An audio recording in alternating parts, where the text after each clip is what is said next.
Hello बच्चों, आपका स्वागत है डॉक्टर कलाम स्टडी पॉइंट में। आज हम स्टार्ट करेंगे क्लास 9 का चैप्टर 4 दो चरों वाले रैखिक समीकरण। तो चैप्टर को आगे बढ़ाने से पहले इसमें कुछ क्या चीजें फंडामेंटल वो समझ लेते हैं। बच्चों, जो रैखिक समीकरण है उसकी जो स्टैंडर्ड फॉर्म है वो होती है ax plus by plus c equal to 0। बच्चों, ये जो साइन है प्लस के, ये चेंज भी हो सकते हैं। हो सकता है यहाँ पर माइनस हो, यहाँ माइनस हो, यहाँ प्लस, यहाँ माइनस, यहाँ माइनस, यहाँ प्लस, इससे कोई फर्क नहीं पड़ता। ठीक है बच्चों, जो x के साथ गुणा हो रहा है, ये नंबर लिखा हुआ है, ये x का कोफिशिएंट है, यानी कि गुणांक है। जैसे मैं एग्जांपल लेता हूं, मैं लिखता हूं 5x plus 2y plus 5 equal to 0। तो x के साथ जो गुणा हो रहा है ये इसका कोफिशिएंट है, गुणांक है। y के साथ जो गुणा हो रहा है वो इसका गुणांक है।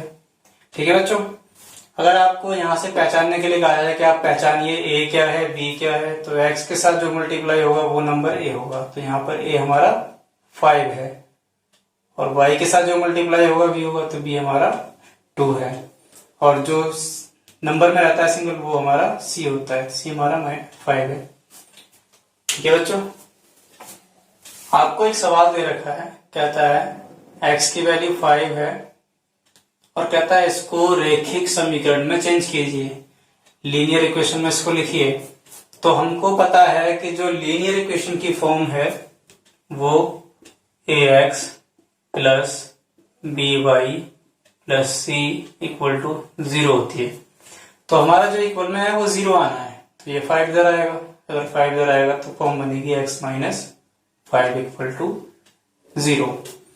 अब बच्चों, x तो हमारा प्रेजेंट रहना ही चाहिए, तो x हमारा प्रेजेंट ही रहेगा, लेकिन इसका कोफिशिएंट क्या होगा? जब इसके साथ कुछ मल्टीप्लाई नहीं है तो हम किससे मल्टीप्लाई कर सकते हैं? 1 से कर सकते हैं, क्योंकि हमें पता है अगर किसी भी नंबर को हम 1 से मल्टीप्लाई करते हैं तो वो सेम रहता है, चेंजेस नहीं होते उसमें। अब इसमें आपको y कहीं नहीं दिख रहा होगा, तो मैं भी नहीं दिखाना, लेकिन रूल के अगर अंदर लेके आना है इसको तो y लिखना ही पड़ेगा। और y को खत्म करना है तो किससे मल्टीप्लाई करेंगे? 0 से, क्योंकि 0 से मल्टीप्लाई करने पर वो नंबर खत्म हो जाता है। बाकी बचा -5। तो ये हमारा हो गया रैखिक समीकरण। ठीक है बच्चों, अगर आपसे इसी में पूछा जाए कि बताइए a की वैल्यू क्या होगी, तो आप कहेंगे 1, b की वैल्यू क्या होगी? 0, c की वैल्यू क्या होगी? -5। ठीक है बच्चों, साइन का भी ध्यान रखना है। बच्चों, एक्सरसाइज 4.1 का पहला क्वेश्चन है, जिसमें कहता है एक नोटबुक की कीमत एक कलम की कीमत की 2 गुनी है। इस कथन को निरूपित करने के लिए दो चरों वाला एक रैखिक समीकरण लिखिए। कहता है जो नोटबुक की कीमत है वो कलम की कीमत की 2 गुनी है। क्योंकि बच्चों हमें इसमें x और y दोनों का यूज करना है, ठीक है, तो हम लेट करते हैं, माना जो कलम की कीमत है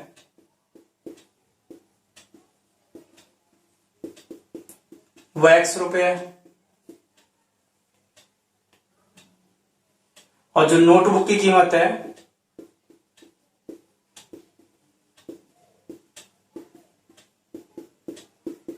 वो y रुपए है। अब अकॉर्डिंग टू क्वेश्चन, प्रश्नानुसार हमसे जो कहा गया है उसमें हम इसको पुट करते हैं। हमसे कह रहा है कि नोटबुक की कीमत कलम की कीमत की 2 गुनी है। जो नोटबुक की कीमत है y, वो कलम की कीमत की 2 गुनी है। ये है हमारा। ठीक है बच्चों, अब अगर इसका हम इक्वेशन बनाएंगे तो इसको इधर लेके आएंगे, तो 2x minus y equal to 0। ये हमारा इक्वेशन तैयार हो गया। ये हमारा पहला क्वेश्चन है। ठीक है बच्चों, तो ये इस तरह से होगा। तो ये आपका सेकंड क्वेश्चन है, इसमें हमें 8 पॉइंट दे रखे और हमसे कह रहा है इन सारे पॉइंट्स को ax plus by plus c equal to 0 की फॉर्म में लिखिए, और साथ ही a, b और c की वैल्यू बताइए। ठीक है बच्चों, तो हम पहले पॉइंट को करते हैं। अगर हम इसको करते हैं तो आप देखेंगे कि 2x +3y, और ये जो नंबर है इसको हम इधर लेके आएंगे ताकि हमारा यहाँ पे 0 आ सके। तो -9.35 पर बार इक्वल टू 0। ये हमारा आंसर हो चुका है, ठीक है, क्योंकि हमें इस फॉर्म में लाना था, हम लेके आ चुके हैं। अब इसमें मैं साथ में ए बी सी भी बताने हैं। तो ए की वैल्यू हमारी कितनी है 2, जो एक्स का कोफिशिएंट है वो ए होगा। बी की वैल्यू बतानी है, बी की कितनी है 3, और सी की वैल्यू क्या है -9.35 पर बार। इसी तरह से इसको करते हैं चेंज। तो आप इसको क्या करेंगे, पहले इसका हम एलसीएम लेके इसको सॉल्व करेंगे। तो 5 का x से मल्टीप्लाई करेंगे 5x होगा, माइनस में y, और 5 का 10 से मल्टीप्लाई करेंगे -50 होगा, इक्वल। अब यहाँ 5 रह जाएगा, इसको 0 से मल्टीप्लाई करेंगे तो 0। ये हमारा आंसर हो गया, फॉर्म हमारी आ गई। अब हमें A B C find out करना है इसमें। तो ए हमारा कितना है 5, बी हमारा, बच्चों आप देखिए यहाँ पर बी के साथ कोई भी कोएफिशिएंट नहीं है। जब कुछ नहीं होता तो हम 1 लेके चलते हैं, तो -1 होगा, और सी हमारा -50। आप एक चीज याद रखिए, अगर आपको कोई नंबर दे रखा है और आपसे कह रहा है कि बताइए किससे डिवाइड हो रहा है, किससे मल्टीप्लाई हो रहा है, तो आप जानिए कि वो हमेशा 1 से डिवाइड होगा और 1 से ही मल्टीप्लाई होगा, क्योंकि 1 से मल्टीप्लाई करने पर, डिवाइड करने पर वो नंबर आ जाता है दोबारा रिपीट होके। ठीक है बच्चों, तो अगर इसका कोफिशिएंट है तो 1 है वो, और ये किससे डिवाइड हो रहा पूछा जाए तो वो 1 से डिवाइड हो रहा है। इसको सॉल्व करते हैं। अब आप यहाँ पे देखिए कि ये 2x है माइनस का है, तो हमें इसे प्लस में लेके आना है, हम उधर लेके जाएंगे, यहाँ लेके आएंगे इसको, तो 2x हमारा प्लस का हो जाएगा। 3y जो कि प्लस में, इधर लेके आएंगे -3y होगा, और 6 जो कि प्लस में है तो वो तो प्लस में रहेगा, इसको हमने चेंज कब किया, बराबर में, यहाँ क्या बचेगा 0। ये हमारी फॉर्म हो गई, आंसर हो गया। अब इसमें हमें ए बी सी की वैल्यू लिखनी है। तो ए हमारा 2, बी हमारा -3, और सी हमारा 6। इसमें आते हैं x -3y इक्वल टू 0। ठीक है बच्चों, अब क्योंकि हमें फॉर्म तो वही बनानी है, सी भी लेके आना है, तो आप क्या कर सकते हैं, जब कुछ ना हो सी की जगह पर 0 कर सकते हैं, फॉर्म बन गई। ए हमारा 1, बी हमारा -3, और सी हमारा 0। ठीक है बच्चों, इसको करते हैं 2x - 5y प्लस 0 इक्वल 0 हो गया आंसर। ए हमारा 2, बी हमारा -5, और सी हमारा 0। इसको करते हैं, तो आते हैं बच्चे इस सवाल की तरफ। 3x + 2। तो बच्चों आप यहाँ पे देख रहे हैं कि हमारे पास y की वैल्यू नहीं दे रखी, या y नहीं दे रखा, तो हम क्या करते हैं, ये +2 यहाँ रख लेते हैं, और यहाँ y रख लेते हैं। तो y होना नहीं चाहिए, इसलिए इसको किससे मल्टीप्लाई करेंगे 0 से, फॉर्म बनाने के लिए। तो हमारा आंसर ये हो गया। अब इसमें हमें वैल्यू बतानी है, तो a की वैल्यू 3, b की वैल्यू 0, और c की वैल्यू 2। इस पे आते हैं y -2, जब x नहीं है तो हमको तो x लेना पड़ेगा, तो मल्टीप्लाई किससे करेंगे 0 से, प्लस में y माइनस में 2 इक्वल टू 0। तो a की वैल्यू हमारी कितनी है बच्चों 0 है, b की वैल्यू, y का कोफिशिएंट कुछ नहीं है तो क्या मानते हैं 1, और c हमारा -2। इसको करते हैं 2x, ये 5 इधर जाएगा, माइनस का होगा, तो बच्चों 2x, इसमें y लेके आना है, तो +0 को y से मल्टीप्लाई कर देते हैं, और -5 इक्वल टू 0 लिख देते हैं। ये हमारा आंसर हो गया। ए बी सी की वैल्यू बतानी है, ए की वैल्यू 2 होगी, बी की वैल्यू 0 होगी, और सी की वैल्यू -5 होगी। तो ये हमारा क्वेश्चन नंबर 2 था। ये हमारी एक्सरसाइज 4.1 कंप्लीट हो गई। आइए बच्चों एक्सरसाइज 4.2 करते हैं। इसमें हमें एक सवाल दे रखा है y equal to 3x plus 5 और हमसे पूछा जा रहा है कि बताइए इसका एक हल है या दो हल हैं या बहुत सारे हल हैं, यानी कि इस समीकरण का एक ही सॉल्यूशन है या दो सॉल्यूशन है या दो से ज्यादा मैनी सॉल्यूशन है। तो बच्चों ऐसा क्या होता है कि हमें पता चले कि एक हल है या दो हल हैं या इससे ज्यादा हैं, तो हम उसमें अपनी तरफ से नंबर पुट करेंगे, एक्स और वाई की वैल्यू पुट करेंगे और इक्वेशन को सेटिस्फाइड करेंगे। तो जितने नंबर रखने पर वो सेटिस्फाइड होगा उतने ही उसके सॉल्यूशन होंगे। जैसे कि हमने यहाँ पर x प्लस वाई लिखा और यहाँ लिखा कि ये आना चाहिए 4। तो बच्चों ये 4 किस किस कंडीशन में आ सकता है वो देखते हैं। अगर हम x की वैल्यू 1 लेते हैं प्लस में y की वैल्यू 3 लेनी पड़ेगी तब 4 आएगा। अगर हम x की वैल्यू 2 लेते तब y की वैल्यू 2 लेनी पड़ेगी तब 4 आएगा। अगर हम x की वैल्यू 3 लेंगे और y की वैल्यू 1 लेंगे तब 4 आएगा। अगर x की हम 0 लेंगे तो y की हमें 4 लेनी पड़ेगी तब ये 4 आएगा।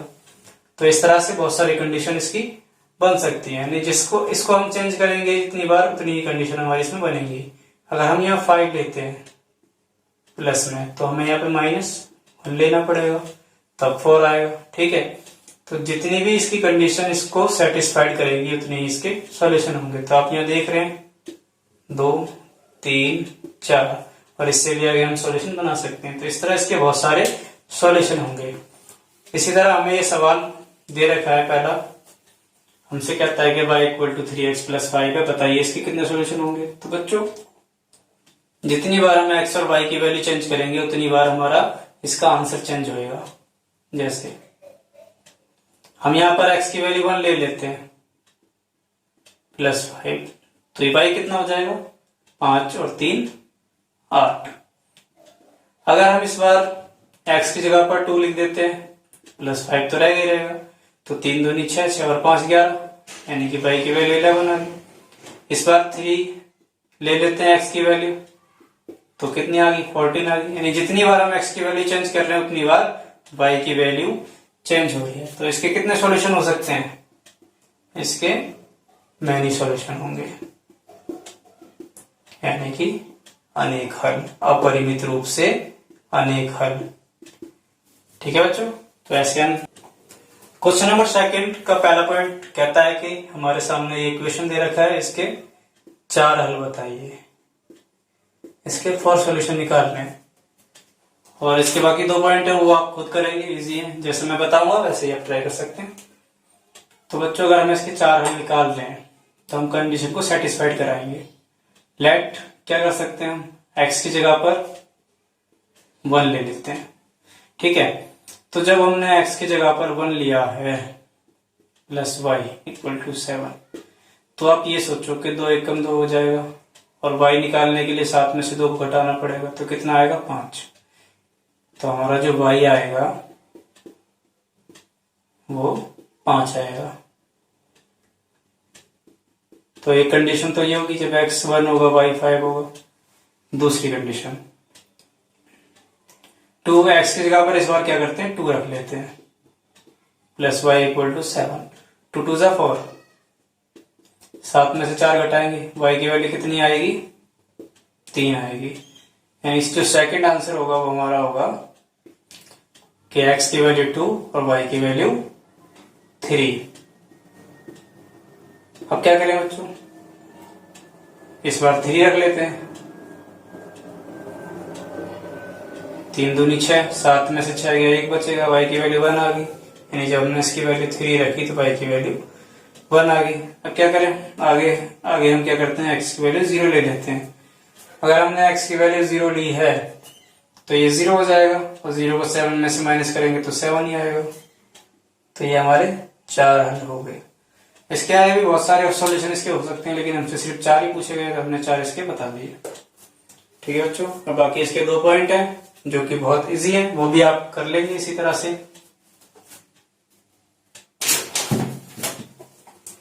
तो बच्चों क्वेश्चन नंबर 3 जिसमें x minus 2y equal to 4 दे रखा है और हमें यहाँ पर 5 पॉइंट दे रखे हैं और बता रहे हैं, पूछा गया हमसे कि बताइए इनमें से इसका कौन सा हल है। तो जो पॉइंट इस इक्वेशन को सेटिस्फाइड कर देगा वो इसका हल होगा। तो चेक कर लेते हैं एक एक करके हम।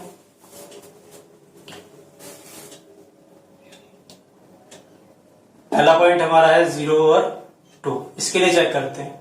तो x इक्वेशन हमारा ध्यान रखना, x minus 2y equal to 4।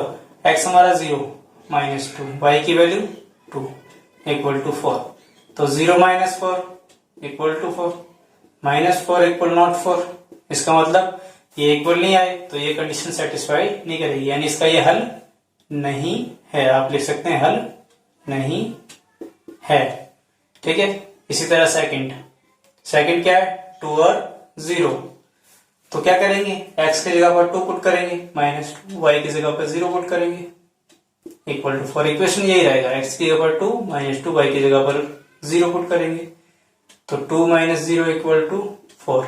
तो 2 इक्वल नॉट 4, यानी ये कंडीशन भी सेटिस्फाइड नहीं कर रही, इसका मतलब हल नहीं है। आते हैं आगे तीसरे पॉइंट की तरफ। सवाल हमारा है x minus 2y equal to 4। x हमारा 4, माइनस 2, y की value 0 equal to 4। 4 minus 0 equal to 4। तो ये 4 आएगा और ये भी 4 है, यानी ये सेटिस्फाइड कर रही है, तो इसका हल है। ठीक है बच्चों, आगे आते हैं फोर्थ पॉइंट की तरफ, जिसमें है √2 और 4√2। सवाल है हमारा x minus 2y equal to 4। तो x की जगह पर √2 रखेंगे माइनस 2, y की जगह पर 4√2 रखेंगे इक्वल टू 4। √2 माइनस मल्टीप्लाई करेंगे 8 होगा, √2 इक्वल टू 4 माइनस करेंगे माइनस 7 √2, जो कि 4 के इक्वल नहीं है, तो ये भी हल नहीं है। पांचवा पॉइंट भी चेक कर लेते हैं 1 1 के लिए। 1 minus 2 into 1 equal to 4। 1 minus 2 equal to 4, minus 1 equal to 4 equal not 4। तो ये भी 4 के इक्वल नहीं है, इसलिए हल नहीं है। तो आपने देखा इन 5 पॉइंटों में सिर्फ थर्ड पॉइंट ही इसका हल है, बाकी इसके सॉल्यूशन नहीं है। तो इस तरह से हम इसको करेंगे। बच्चों आपके सामने क्वेश्चन नंबर 4 कुछ इस तरह से है। इसमें कहता है कि x की वैल्यू 2 है, y की वैल्यू -1 है और इक्वेशन दे रखा है। कह रहा है कि k की वैल्यू बताइए। तो बताते हैं क्या करेंगे, x और y की जो वैल्यू दे रखी है वो इसमें पुट कर देंगे। 2 इंटू x की वैल्यू 2 है प्लस 3 y की वैल्यू 1 है इक्वल टू k। 2 2 ज़ा 4, 3 1 ज़ा 3 इक्वल टू k। करेंगे ऐड तो 7 आएगा, 7 k, यानी k की वैल्यू कितनी है हमारी, 7 है। आते हैं बच्चों अगले एक्सरसाइज की तरफ, एक्सरसाइज 4.3। तो इसमें पहला क्वेश्चन है कि कुछ इक्वेशंस दे रखे हैं आपको और कहता है उनका ग्राफ बनाइए। ठीक है बच्चों, तो मैं आपके सामने पहला पॉइंट करता हूं, बाकी आप ट्राई करेंगे। तो जब आपको ग्राफ बनाने के लिए कहे तो हमें क्या है, कुछ निर्देशांक पता होने चाहिए, तभी हम ग्राफ बना सकते हैं। तो आपको करना क्या है, रखिए एक टेबल बनाइए, उसमें इसको रखना है। तो सारणी में जब हम इसको रखेंगे तो हमारा x होगा और y होगा। आप एक चीज ध्यान रखिए, आप मैक्सिमम 3 वैल्यू लीजिए, उससे ज्यादा नहीं। ठीक है, तो एक चीज याद रखना, वैसे तो 2 पे भी जाएगा, लेकिन आप कम से कम इसमें 3 लीजिए और मैक्सिमम भी 3 ही लीजिए। अगर आप ज्यादा भी लेते हैं, 4 पॉइंट ले लेते हैं, तब भी कोई दिक्कत नहीं है, लेकिन कम से कम 3 तो लेने पड़ेंगे आपको। आपको करना क्या है, आपको इसको ध्यान से सॉल्व करना है। आपको करना है फर्स्ट टाइम में एक बार आपको x की वैल्यू 0 रखनी है और एक बार y की वैल्यू 0 रखनी है।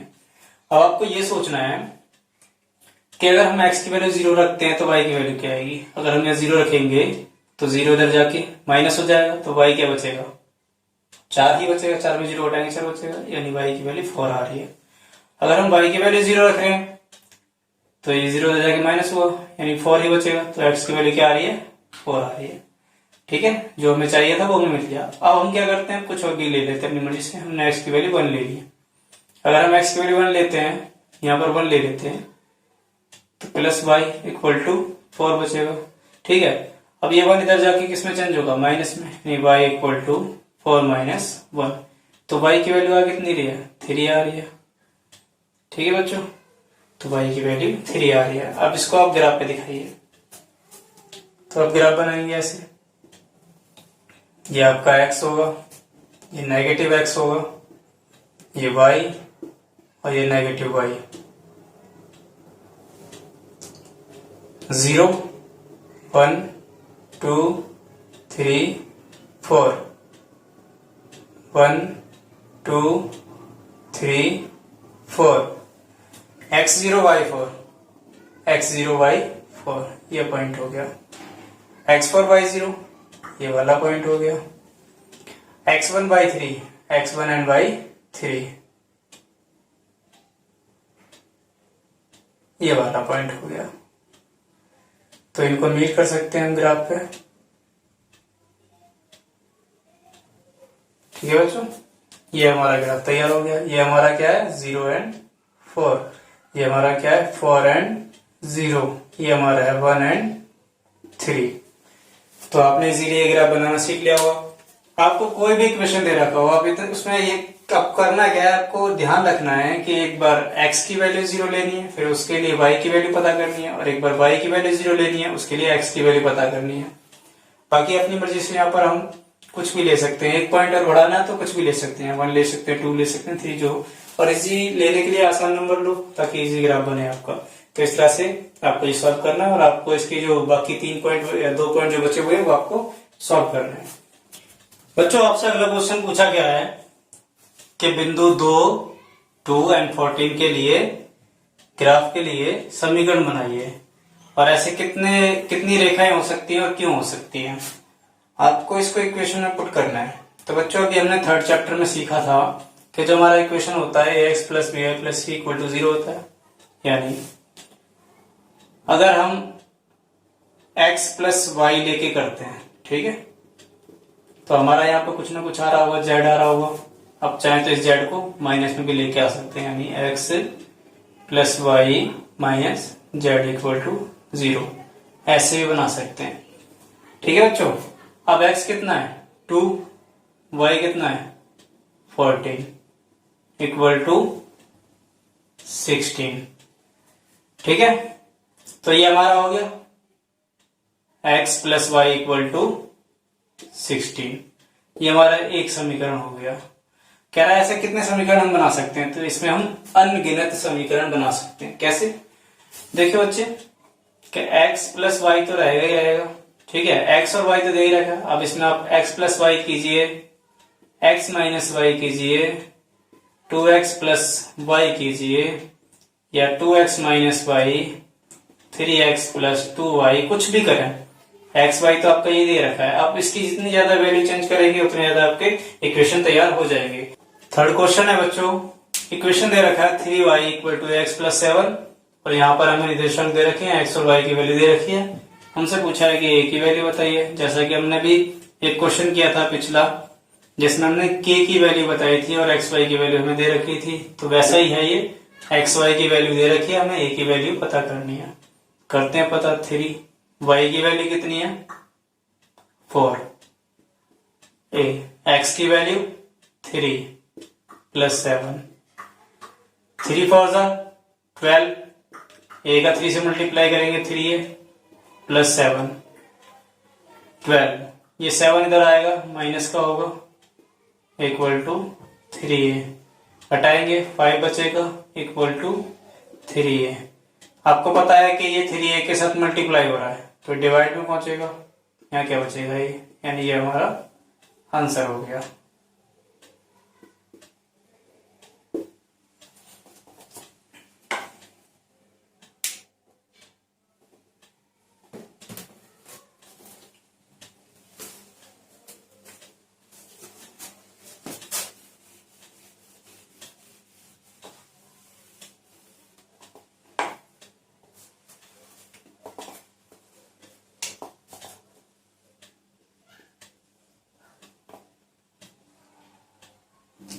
क्वेश्चन नंबर 4 आपके सामने कुछ इस तरह से है कि एक नगर में टैक्सी का किराया निम्नलिखित है। पहले किलोमीटर का किराया 8 रुपए है और उसके बाद की दूरी के लिए प्रत्येक किलोमीटर किराया 5 रुपए है।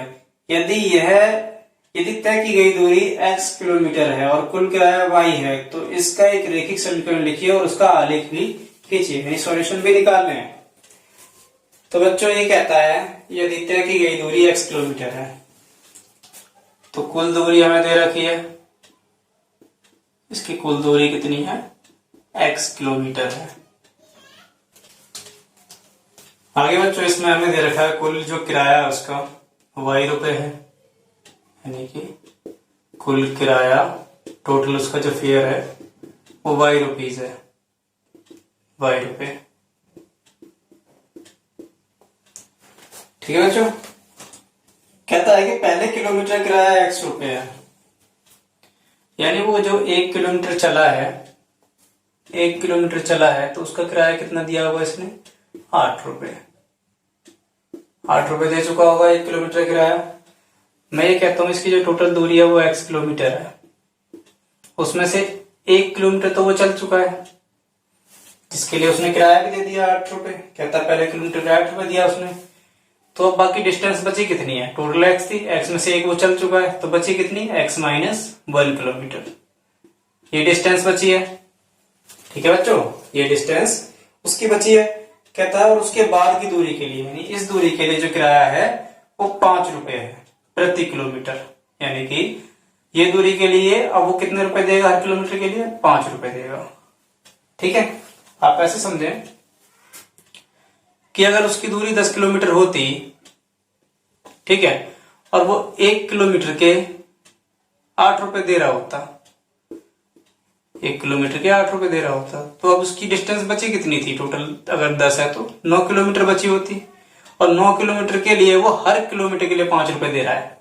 यानी अगर वो 1 किलो हर किलोमीटर के 5 रुपए दे रहा है तो 1 किलोमीटर के 5 हो गए, 5 रुपए हो गए, अगले 1 किलोमीटर के लिए 5 रुपए हो गए, यानी टोटल 2 किलोमीटर के लिए 10 रुपए हो गए।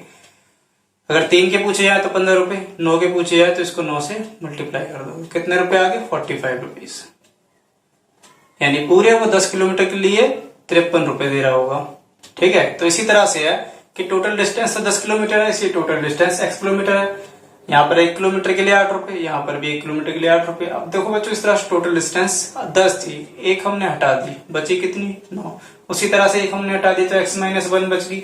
अब हर किलोमीटर के लिए 5 रुपए दे रहा है, हर किलोमीटर के लिए 5 रुपए दे रहा है, तो टोटल ये फेयर दे रहा है बाद की डिस्टेंस के लिए, जो इसकी दूरी बची हुई है उसके लिए ये 5 रुपए दे रहा है हर किलोमीटर के लिए। तो कह रहा है कि जो टोटल किराया है वो y रुपए है। तो इक्वेशन कैसे बनेगा, इसने पहले किलोमीटर के लिए 8 रुपए दिए, उसके बाद इसकी दूरी बची कितनी, x माइनस 1 किलोमीटर बची, और इसके लिए उसने कितने रुपए दिए, 5 रुपए दिए, और टोटल वो रुपए दे कितने रहा है, y रुपए दे रहा है, जैसा कि इक्वेशन में हमसे कहा गया।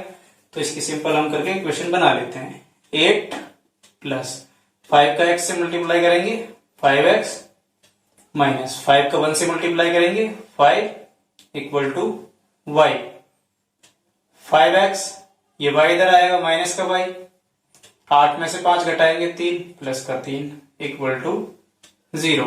ये हमारी इक्वेशन तैयार होगी। ठीक है बच्चों, ये हमारी इक्वेशन तैयार होगी। अब कहता है कि इसमें हमें ग्राफ बनाना है, तो इसकी एक सारणी बना लेते हैं, ग्राफ बन जाएगा। और सारणी बनाने के लिए मैंने आपको बताया कि x और y की वैल्यू लेनी है मैक्सिमम 3 पार्ट तक। ठीक है, मिनिमम 3 पार्ट तक लेनी है, मैक्सिमम आप कितने भी बढ़ा सकते हैं। तो करना है क्या, x की वैल्यू 0 लेनी है और y की एक बार 0 लेनी है। अगर हमने x की वैल्यू 0 ली होती है, आप यहां समझे, x की वैल्यू अगर हमने 0 लिया है तो हमारा क्या आंसर आएगा, तो 0 हो जाएगा ये, minus y plus 3 equal to 0। y को उधर ले जाएंगे तो y कितना आ रहा है, 3 आ रहा है। इस बार क्या करना है हमें, 5x लिखा है, y की वैल्यू 0 ले लेते हैं जैसे ले रखी है, प्लस में 3 इक्वल टू 0। तो 5x minus plus 3 equal to 0। 5x में से 0 घटाएंगे कोई फर्क नहीं, 5x आएगा, प्लस 3 इक्वल टू 0। x निकालना है तो 3 उधर जाएगा नेगेटिव में और ये 5 इधर आएगा, ये आ रहा होगा। इसको जब सॉल्व करेंगे तो आएगा 0.6 माइनस में, तो ये आ गया 0.6 माइनस में। ठीक है बच्चों। अब इसकी जगह पर हम क्या कर सकते हैं, x की वैल्यू कुछ भी रख सकते हैं, y की वैल्यू कुछ भी रख सकते हैं। हमने क्या किया, अब x की वैल्यू 1 रख ली। 5x माइनस वाई प्लस में 3 इक्वल टू 0। इसकी जगह पर 1 रख लिया, माइनस 5 प्लस 3 इक्वल टू 0। ये 5 हो जाएगा, minus Y plus 3 equal to 0। Y उधर पहुंचेगा तो 5 और 3 8 बचेगा, 8। ये आ गया। ठीक है बच्चों, तो इस तरह से हमने इक्वेशन भी निकाला और इस तरह से इसको सारणी में भी रखा। तो फिर आगे इसमें कहता है कि इसका आलेख खींचिए। तो अब इसको जिस तरह से हम ग्राफ पे दिखाते हैं वैसे इन सबको ग्राफ पे दिखाएंगे और हमारा आंसर हो जाएगा। तो इतना काम आप करिए कि इसको ग्राफ पे दिखाइए। क्वेश्चन नंबर 5 कहता है निम्नलिखित आलेखों में प्रत्येक आलेख में दिए गए विकल्पों को सही समीकरण से मैच कीजिए। तो ये दे रखा है इसका आलेख आकृति 4.6 के लिए, 4.7 के लिए। y इक्वल टू एक्स कह रहा है, y और x दोनों बराबर है। तो देखें हम, तो इसमें पहले में -1 और 1 भी दे रखा है। ठीक है बच्चों, तो -1 और 1 तो इक्वल होता नहीं है, इसका मतलब पहला पॉइंट नहीं होगा। आगे कहता है कि x प्लस वाई को ऐड करेंगे 0 आएगा। हाँ, -1 को +1 से ऐड करेंगे 0 आएगा। आगे सेकंड पॉइंट, सेकंड जो बिंदु है उसमें नीचे, उसमें 1 और -1 है, इनको भी ऐड करेंगे 0 आएगा। और ओरिजिन के जो पॉइंट्स हैं मूल बिंदु के, वो भी 0 0 है, इनको भी ऐड करेंगे तब भी 0 आएगा। तो इसमें हमारा जो सेकंड पॉइंट है वो इसको सेटिस्फाइड कर रहा है, इसलिए इसका आंसर सेकंड पॉइंट होगा। थर्ड में देखते हैं, सेकंड जो आकृति है हमारी फिगर 4.7 में, उसमें देखते हैं तो y equal to X plus 2 है, यानी y जब आएगा जब x में हम 2 जोड़ेंगे। देख लेते हैं, 3 आ रहा है। अगर हम -1 में 2 ऐड करेंगे तो हमारा +1 आएगा, लेकिन यहाँ पे 3 दे रखा है, इसका मतलब फर्स्ट सेटिस्फाइड नहीं करेगा। आगे देख लेते हैं, कहता है कि y जब आएगा जब x में से हम 2 घटाएंगे, x हमारा 0 है, 0 में से अगर हम 2 घटाएंगे तो -2 आएगा, लेकिन y कितना दे रखा है हमें, इसमें 2 दे रखा है प्लस का, इसका मतलब ये भी सेटिस्फाइड नहीं हो रहा। थर्ड पॉइंट में देखते हैं y equal to -x plus 2। तो -x हमारा थर्ड पॉइंट में देखिए 0, जो यहाँ पर 2 और 0 पॉइंट दे रखे हैं। तो अगर हम x की वैल्यू -2 ले लेते हैं और +2 ऐड करते हैं तो 0 आएगा, जो कि y भी हमें 0 दे रखा है, यानी हमारा थर्ड पॉइंट है इसको सेटिस्फाइड कर रहा है। तो फिगर 4.7 के लिए जो हमारा आंसर होगा वो होगा थर्ड पॉइंट। ठीक है बच्चों,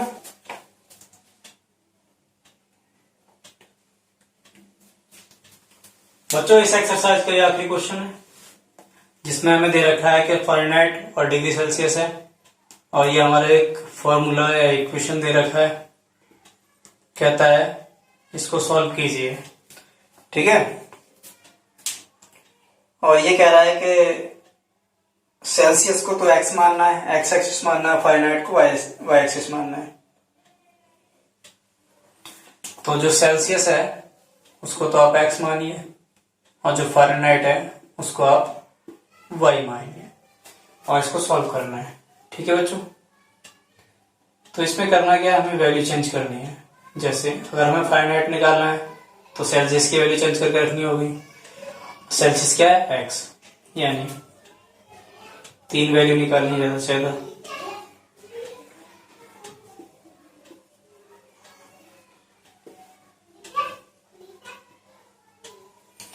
अगर मैं ये x है वो क्या है, डिग्री सेल्सियस का, आप इतना याद रखिए। y हमारा फ़ारेनहाइट है।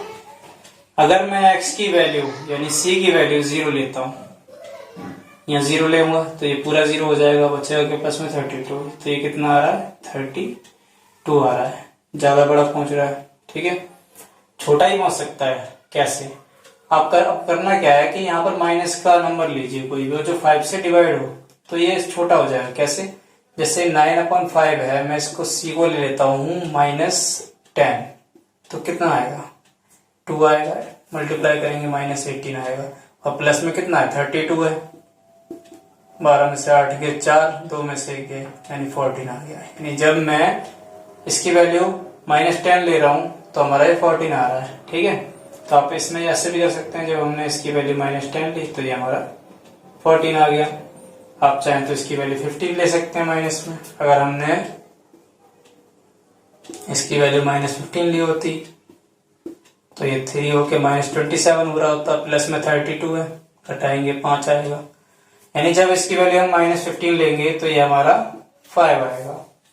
ठीक है बच्चों, तो इस तरह से आप चेंज कर सकते हैं। और भी नंबर ले सकते हैं, इसको नहीं लेना चाहते आगे और भी नंबर ले सकते हैं। हम इसमें -5 ले सकते हैं।